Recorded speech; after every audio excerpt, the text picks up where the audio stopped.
All right, Dick Meyer family, want to show you guys where we're at today with Venus. Heel, sit.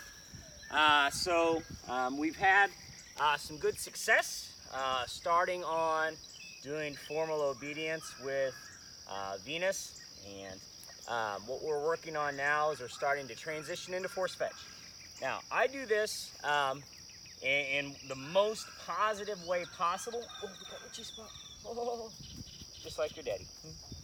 And we do everything, right here on the ground. I find that this simplifies the process so that the dog has the least confusing steps as possible. Now, the idea is very simple. Here's the theory.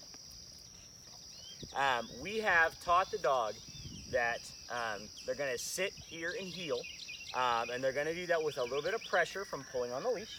And Venus does all of that just, gangbusters. She's real good with that. And so now what we're going to do is we're going to add one new obedience command, one simple piece that we're adding to this. But the trick is, instead of being an obedience thing that they do with their feet, it is something they do with their mouth, okay?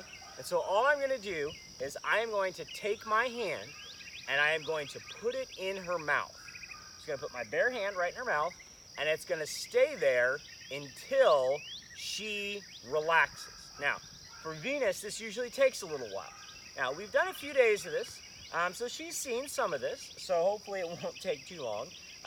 She usually fights with me a little bit on the first one, and then afterwards she'll relax. Oh, you like the scratches, don't you? Oh, we love the scratches.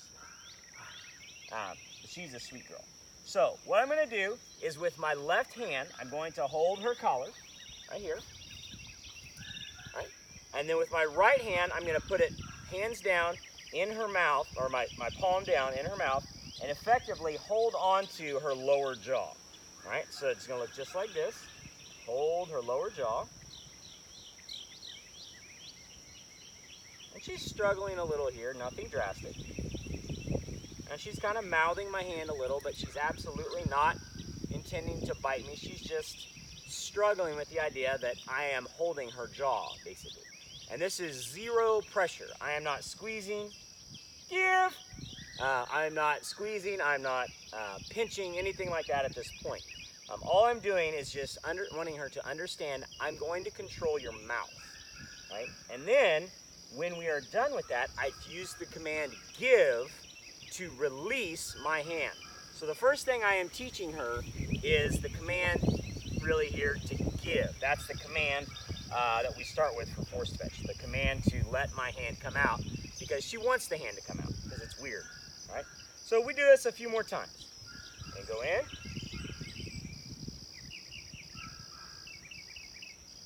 Give. And right there, she get a much quicker response.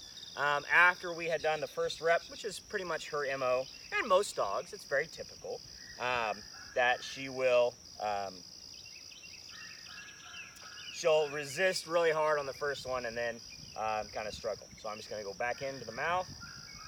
You can see she doesn't want me to. Good. But again, I'm holding the flat collar with my left hand. I'm just going to leave it in here until she just quits struggling. Give. Good girl. Good.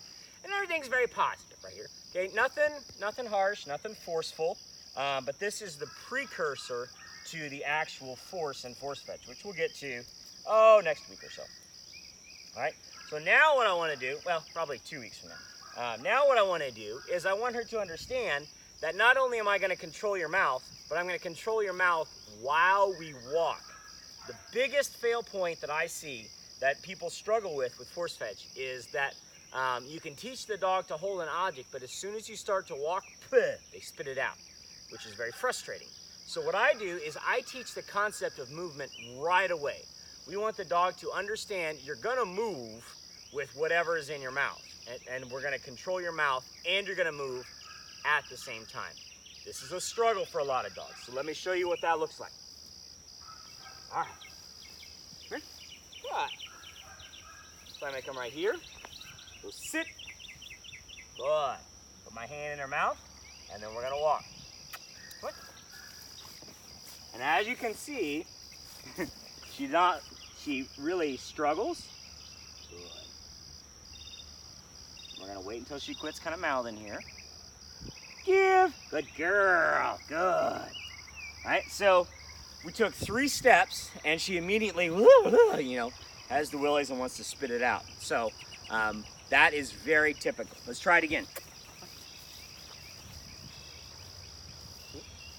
Sit. Good girl. Good. Sit.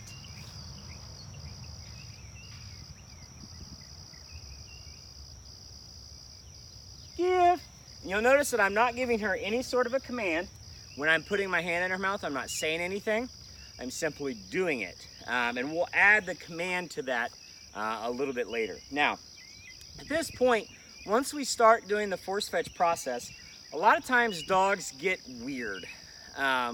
They behave a little bit wonky. Some dogs can be a little bit nervous or a little bit uneasy. Venus is that way. She's a little bit like, you can tell her body posture is like, not crazy about this process. Super common. Very, very typical, all right?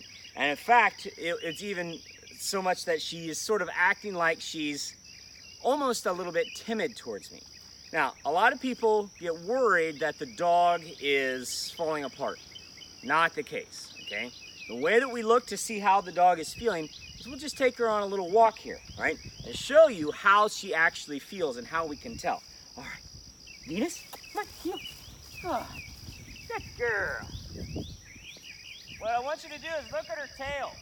Good girl. Good. Look at her tail is even with her spine. Heel. Good. And wagging. Good girl. Venus, here. Good. Heel. Sit.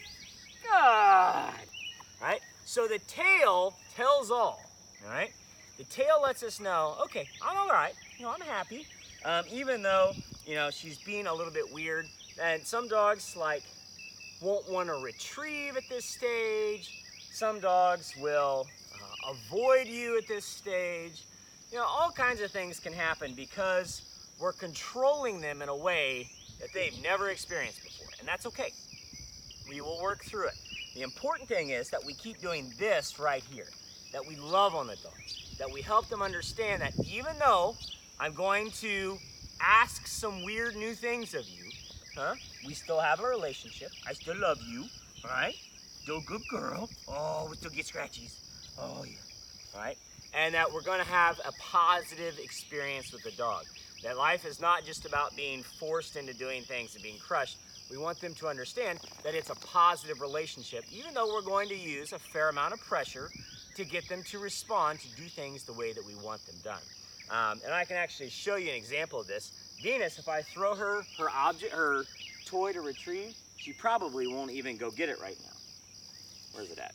Let's go see if we can find it. Come here. Come on. You.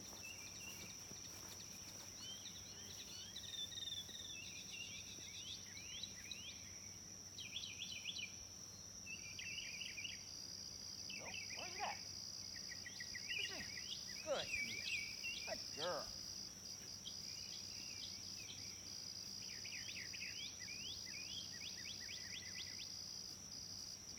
Good heel. Good girl. Well, I can't even find her toy. Anyway, the point is, even if dogs get weird on you at this point, don't worry. It's okay. It's all part of the process. So long as the dog is still happy and still has, is still having that relationship with you, then we're all good. But they may do weird things through this process is the point. And that's okay. But Venus is doing just fine. She's a nice girl. She's very happy. She's a big girl. I think she's going to be a pretty big, beefy dog, which is fine. But anyway, we're off to a great start. I'm very happy with Venus. She's doing just fine. Okay.